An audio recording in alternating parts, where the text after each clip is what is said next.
I just want to know kung safe po ba talaga yung mga gamot na pinapainom niyo sa akin. Pag-iisipan mo talaga ako na bibigyan kita ng gamot na maaaring makasakit sa'yo? Magpasuri ka sa tunay na doktor para malaman mo ang totoo. Nakakahalata na pala siya eh. Tigilan mo na yung pagbigay ng gamot sa kanya na hindi naman niya kailangan. Gray daw yung sasakyan. Naalala ko na. Yun din yung kulay ng sasakyan na kumuha kay Kyla. Remember, ate, pareho tayong may karapatang ibenta yun.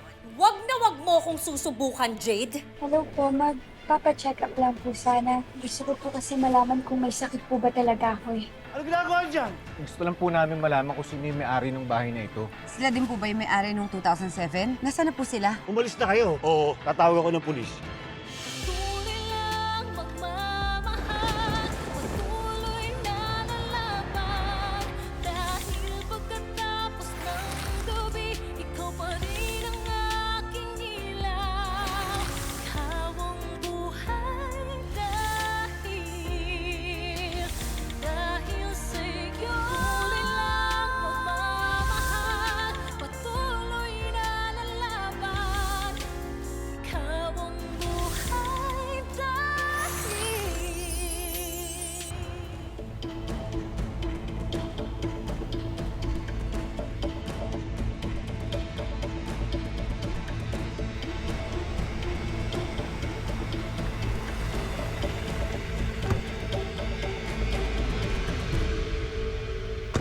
Sino yung mga yon, Mang Ando?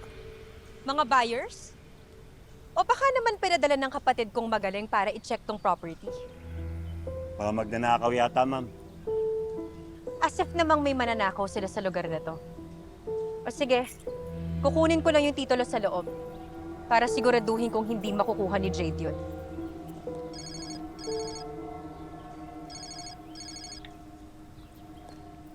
Hello, Obet.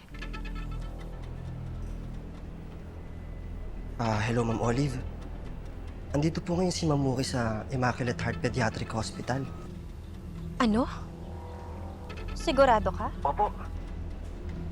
May kasama po siyang lalaki na kaedad din niya. Sige. Mang Ando, ito ang susi.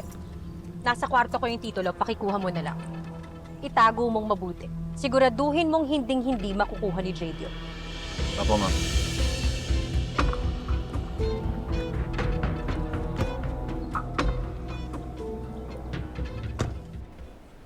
Okay ka lang, Muki? Kinakabahan lang ako.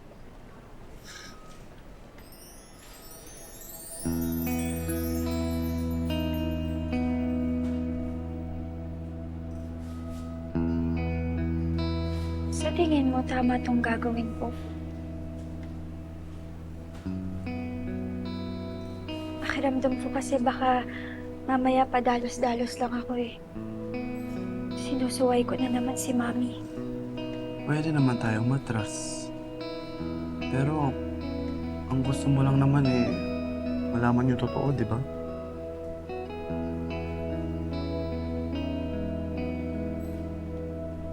Para kasing ang hirap eh. Parang feeling ko binebetray ko si Mami. Pero di ba, hindi rin naman ako mapapakali kung hindi ko malalaman yung totoo.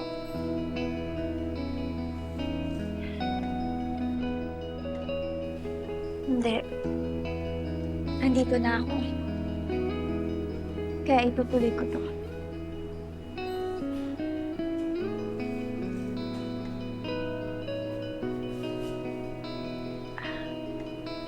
Ay! Ito nga pala yung Oo nga pala. cellphone mo. Ito. Thank you ah.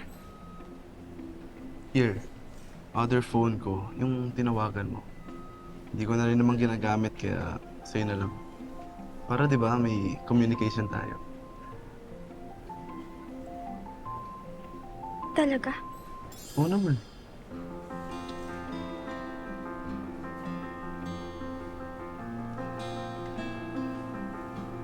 Thank you, Zaina.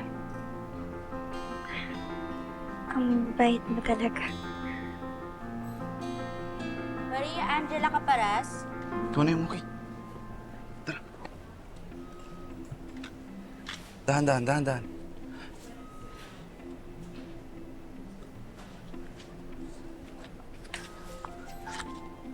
Tara. Okay ka lang?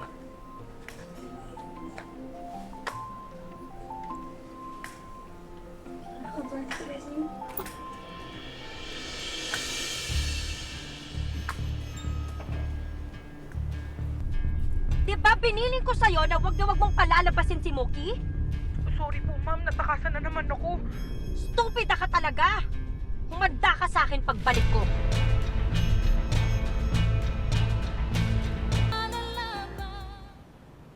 Ay, Beshi, anong pinagdarasal mo dyan, BFF? Ang manalo sa Pusoy Dos Tournament. Tumahimik kayo, ha? Busy ako kay Lord. Close kayo? Oh, Lord. Sorry po. May pinadalang kampon yung kalaban mo. Excuse me lang po. Makakampo naman to. Hindi, kasi ang gusto namin malaman, ano ba ang pinagdasal mo? Yun. Oh, Pinagdadasal ko kay Lord na mahanap na yung apo ko. Ay, grabe, no? Medyo may pagka-teledrama yung life story ng pamilya niyo. May kambal na pinamigay. May anak na nawawala. Mag-ina kayo ni Emma na nangungulila sa mga anak nila. alam ko naman yung nararamdaman ni Emma eh. Alam ko, yung pananabit niya na makakita yung anak niya. Kasi ganun din naman ako eh. Ganun din yung pananabit ko na makakita yung kambal ko. Masakit. Pero syempre, mas doble yung sakit na nararamdaman ni Emma. Kasi ako, yun ang kambal ko, kusa akong pinamigay. Sa kanya, sa pilitang kinuha, si Baby Kyla sa kanya. Tsaka ako. Kung mawala yung kambal ko, may Emma ako. Pero si Emma,